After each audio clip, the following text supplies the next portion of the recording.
Hey everybody, Crystal Beaudry here with Crystal's Clean Kitchen. So we are doing a special event for the month of December. We are calling it the 25 Days of Christmas.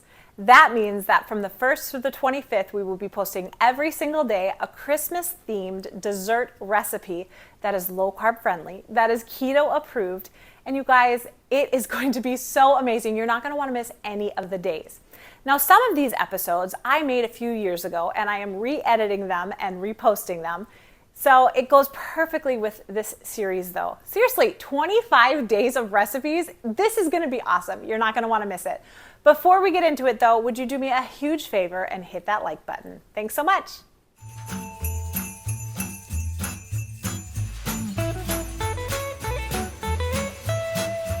Hey everybody, Crystal Beaudry here with Crystal's Clean Kitchen. So every holiday season, I love doing a bunch of different recipes that are all geared towards holiday treats and cookies that you can make for your friends and your neighbors or any sort of holiday party that you're going to be having.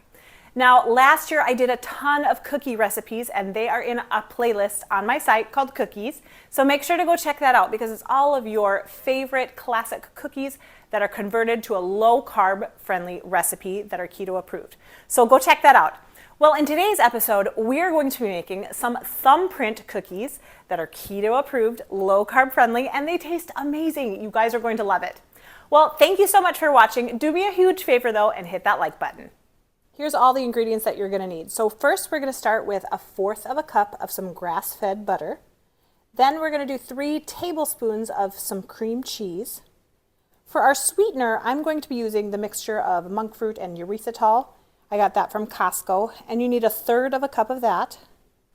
For our flour, we're going to be using almond flour, 1 3/4 cup of almond flour, 1/4 teaspoon of some salt, 1 egg, 1/2 teaspoon of some vanilla, and about 12 teaspoons of some jelly. Now this jelly I got from Thrive. It is sweetened only with juice, and it is a wild blueberry flavor. They have tons of flavors though, and they are all sweetened with juice. I love that brand personally. So first we are going to be creaming the butter. I put my 1/4 cup of butter in there. I'm also going to be adding in my 3 tablespoons of cream cheese and my 1/3 cup of the monk fruit erythritol mixture. Then we're just gonna beat this until, just like regular cookies, until it's kind of more creamy. So this is how you want it to look. Notice how it's kind of creamed. I'm going to scrape the sides. Then I'm going to add all of my other remaining ingredients. So I'm going to do the egg, the salt, 1 3/4 cups of some almond flour, and a little splash of some vanilla. Then just mix it up again. I just love how cookies are so easy to make. Just a couple of ingredients.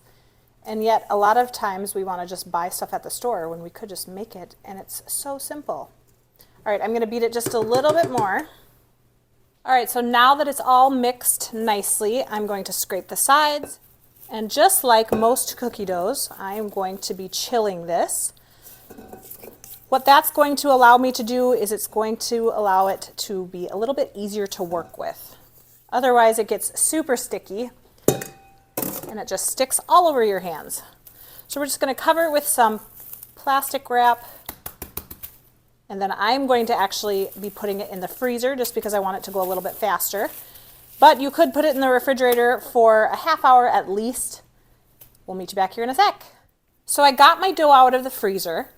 It's pretty malleable now, it's not too sticky. I'm going to be rolling it into a ball, placing it onto my parchment lined tray, and then I'm going to just be pushing my thumb into it.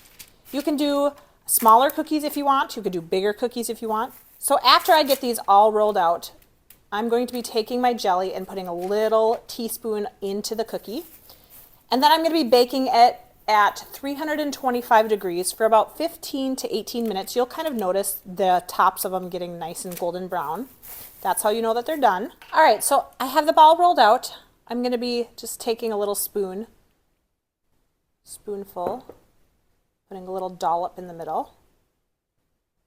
Now this brand has so many different flavors of this jelly. They have apricot, they have like a super fruit one. They have strawberry, they have raspberry. I think we like the raspberry one the best. My kids do. Now, if you didn't want to order it from Thrive, I also have a couple different jelly and jam recipes on my site that you could use any of those as well. All right, they came out of the oven. I've let them rest for a little bit, and now we have the best taste tester in the whole world home from school. Are you ready? Yes. Okay, let's do it. These look so amazing, don't they? They are good. That jelly is so good. Daddy. So delicious. Well, you guys, thank you so much for watching. Don't forget to hit that like button, subscribe to my channel, and stay tuned for this whole series because you're not going to want to miss any of these recipes. Thanks for watching. We'll see you next time.